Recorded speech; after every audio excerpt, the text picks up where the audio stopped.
Quick update on the Schwinn honey hole parts collection. I did get 15 cranks and crank assemblies, chain rings out of there, including 5 vintage pedals. I did also some research on removing and servicing the bottom bracket. Shout out to RJ the bike guy. Great video. I'll put a link to it in the description. But this lock ring, which I did take off yesterday, both the drive side and the non-drive side on these older Peugeots are both right-hand threads, so they come off lefty-loosey. And I took that off yesterday, or in the last episode, I should say, with this tool. That came off. And then what you do is you use an adjustable wrench and almost don't even need it. This is basically the going to be the bearing cup, and the bearings in there are loose. So be ready to grab some if they start to fall out. There should be 22 bearings in there, 11 on each side. One thing about that RJ the Bike Guy video I will tell you about is if you have any question about a vintage bike or even a newer bike as far as a repair goes, always go to that channel first, because 9 times out of 10 he's already done it and he's made a video on it. However, in that video, to get the crank, the wedge cotter pins out of the cranks, he does use the Neanderthal method that I talked about with pounding it with a hammer. He actually even ends up drilling out one side of it, this non-drive side. This was before he developed this tool that he made that mimics the Park tool that I talked about in the bonus episode.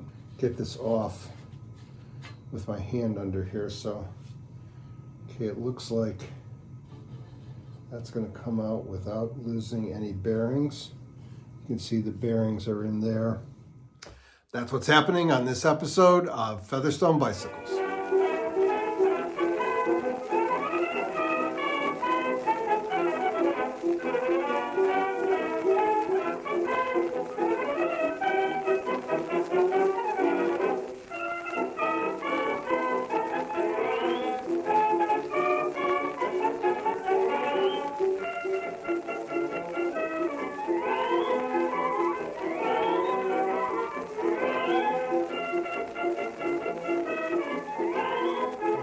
Drive side, you again use this kind of a tool that has the 2 flats on either side. This one happens to be an HCW2 from Park Tool.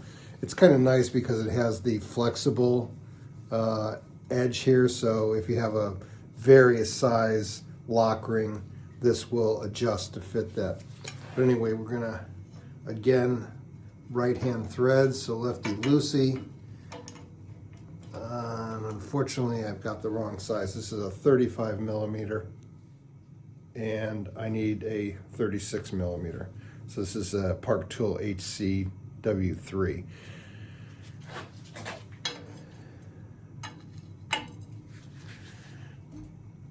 This might be in here pretty well, pretty tight, so I'm going to use a mallet on here.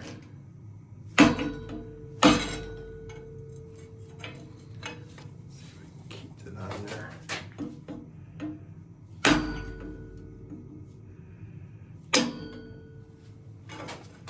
Let's see.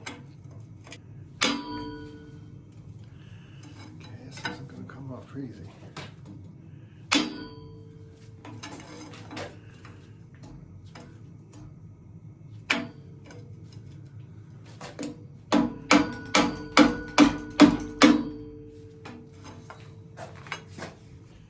I'm going to have to admit defeat on getting the fixed side of the bottom bracket off. I tried a heat gun, which I knew would be ridiculous.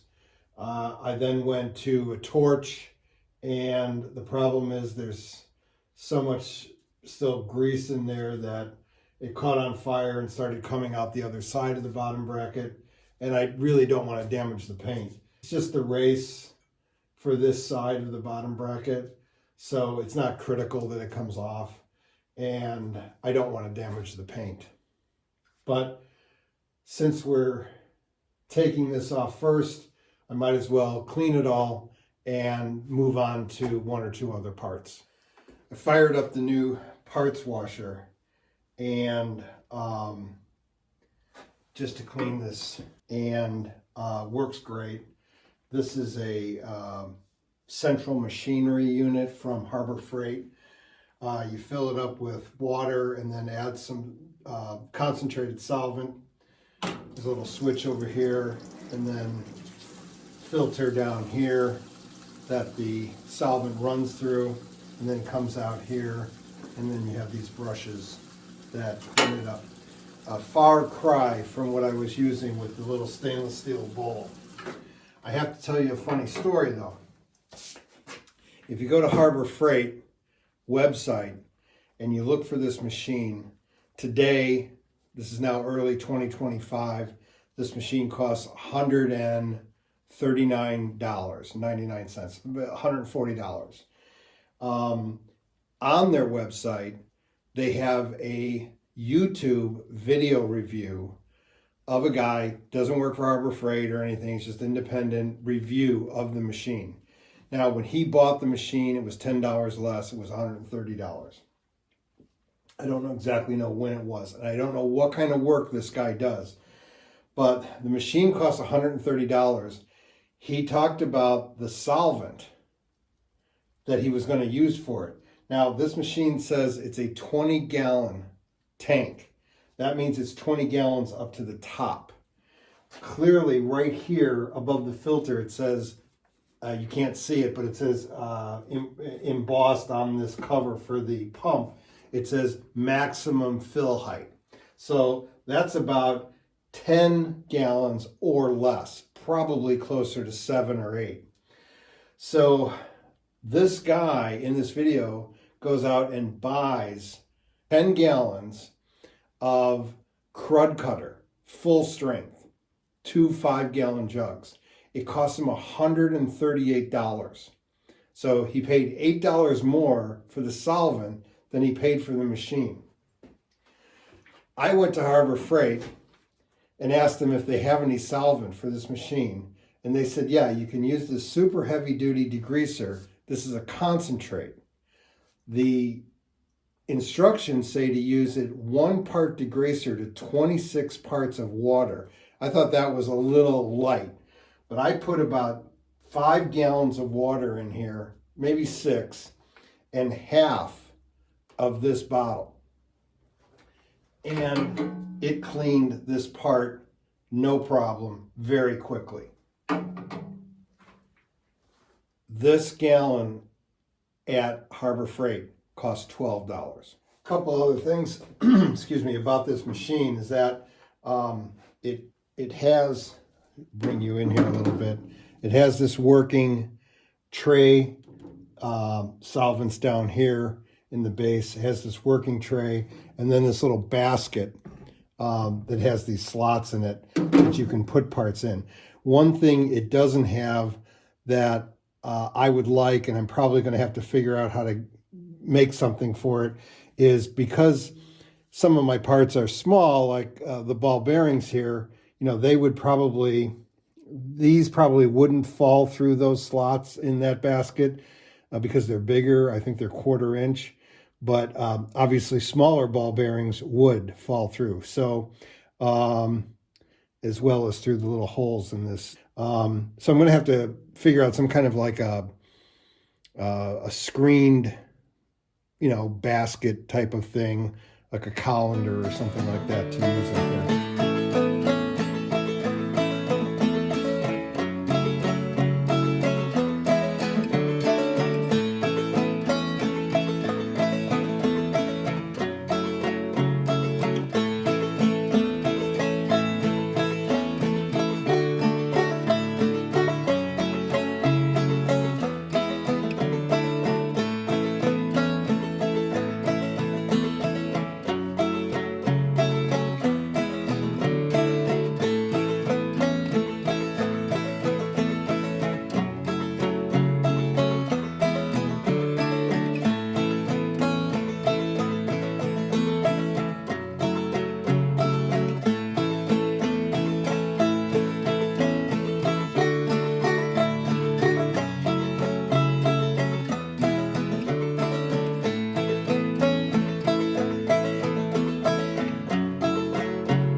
was cleaning this out from this side, I did have a thought, since I can see in there, that I would shoot some PB blaster in around where that stationary or fixed cup is threaded in and where it meets the threads of the bottom bracket, and try again, but it was unsuccessful. So it's going to stay that way. I've got it very well cleaned in there, and I'm just going to consider that part of the frame at this point. Since we started with the bottom bracket, I figured we might as well just go through and complete the whole crank assembly. Obviously, this crank arm is already off. I'm going to take the chain rings off.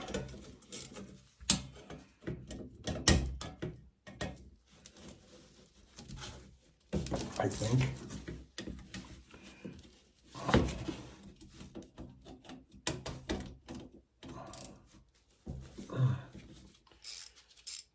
$10mm bolts on this side, and unlike Schwinn's that I have been working on,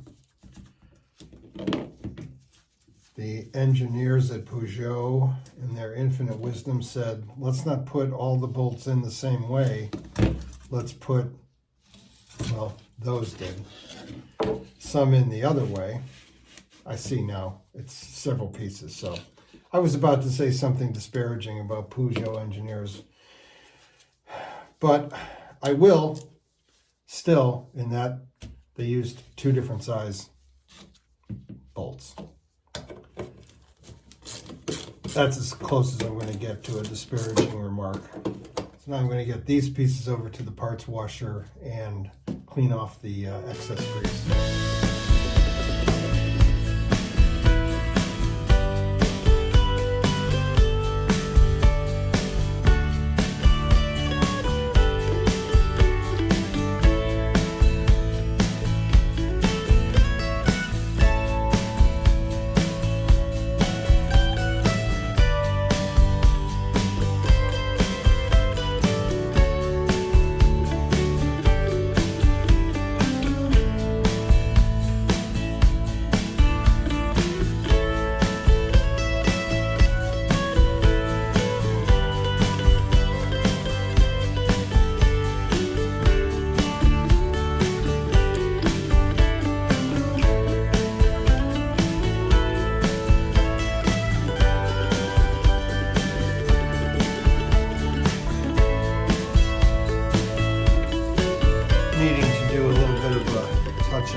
With just a steel wool. It would be overkill to put these on the wire wheel at this point. There's hardly any rust. Just a little spotting here and there, which the 4-0 steel wool will bring the shine back.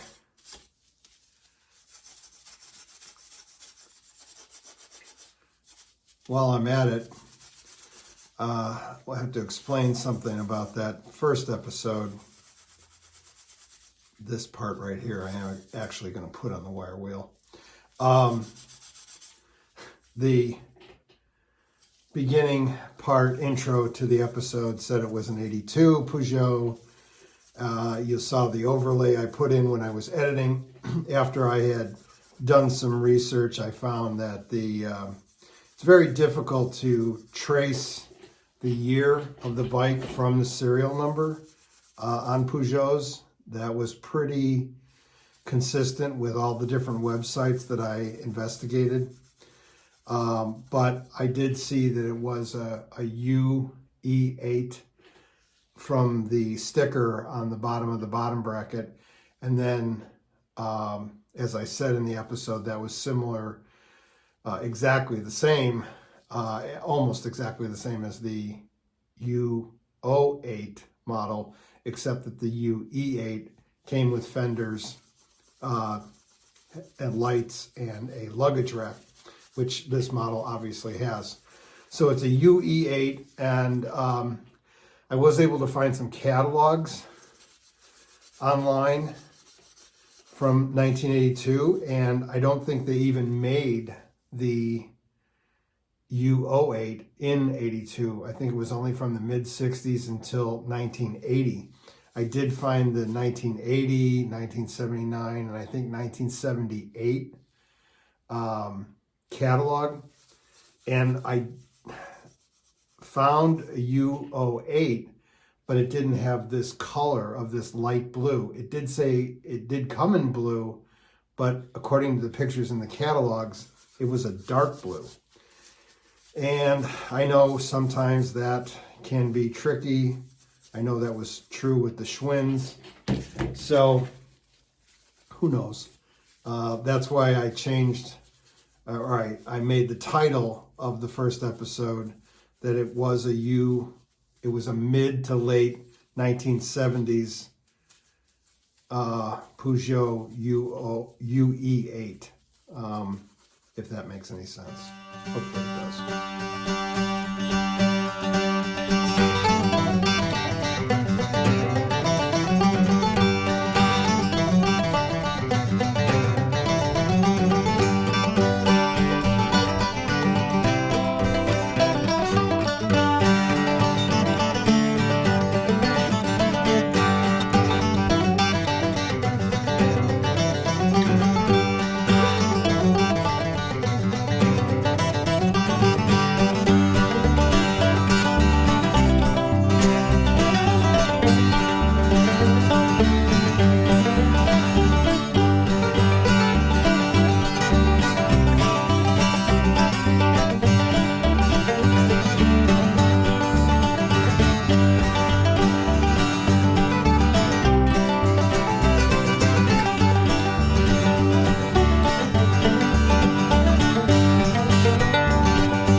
Start putting some things back together. I'm obviously not going to put the bottom bracket back together until I wash and use the compound and the polish on the frame and have that all dried up.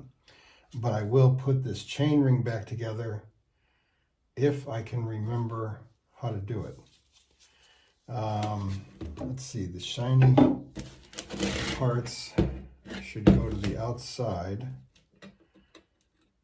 So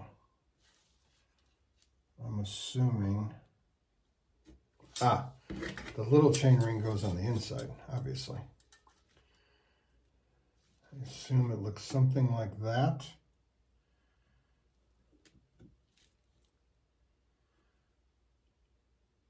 No, it probably looks like this, because the little guys go on the opposite side. The big guys go in here. Nope, that doesn't work. Stand by. All right, I got it. I looked at a picture that I took, fortunately. Yes, they go in this way.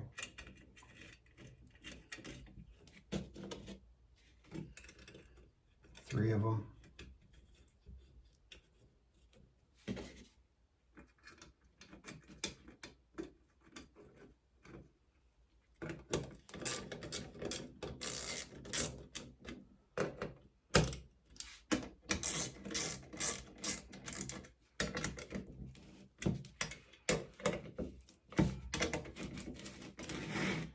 Then this goes here.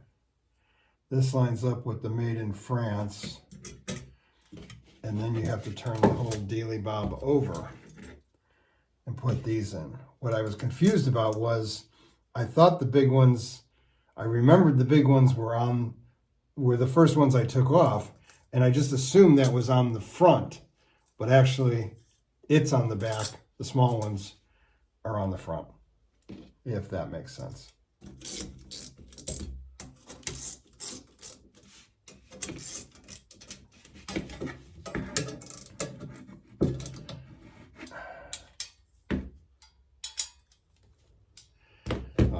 All right, had to do a little rearranging on the parts shelf there to get everything dirty moved over to the right. So we've got our clean parts over there. And that's going to do it. Thanks for sticking with me, and I hope to see you next time on Featherstone Bicycles.